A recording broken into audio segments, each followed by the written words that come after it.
If ever a flattering scoreline of a 2-1 defeat wasn't deserved, this was certainly it. Outplayed for the first 45, Shepshed somehow kept their large travelling support on their toes.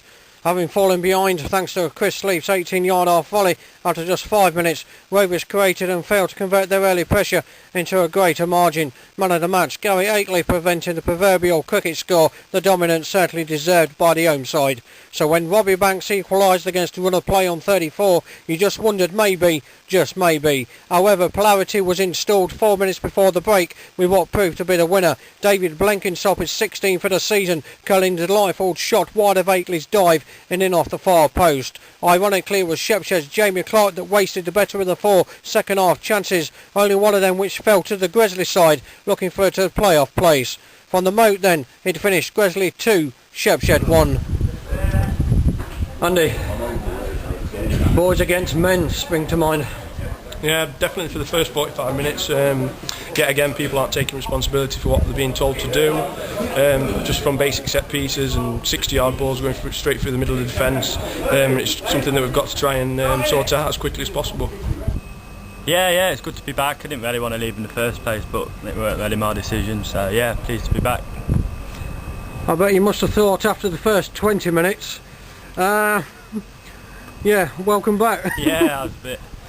Yeah, but we pulled it together, and after the first half, if we didn't stop conceding goals, we would have been gone in 0-0, and then we're still in the game. But we're virtually out of the game after the first 20 minutes. Well, as bad as it was first half, they did leave the gate open, as they say, and if we could have took a chance, Clarkey had a good chance late on, but yeah, again, we didn't deserve anything from the game. Tremendous support. Oh yeah, it's brilliant. Yeah, they're brilliant last year. They've kept us going really all through last year. There's tremendous, and it seems to got even more of them since I was here last time. They keep growing. Well, yeah, like I said, we did have a couple of half chances, so to speak, but again, if it weren't for Gaz and a couple of last-ditch tackles in the first half, we'd been well out of the game. So it's something that we're going to try and eradicate on Friday. We're coming in training in preparation for Corn on Saturday. Guys, you've got to be happy with that result. Yeah, very happy. I think it should have been over by half time, to be honest, but you always know with Shepshed side it's going to be a very tough second half when you've only got one goal to show for your dominance. Still out of breath. But yeah, it was a very even second half, and to be fair, it could have gone either way, so we're pleased with the win, really. You can see what it means to the players and the supporters, but an early opportunity to get revenge, obviously, on New Year's Day. Must have been scratching your head at half time to go in just 2-1 up.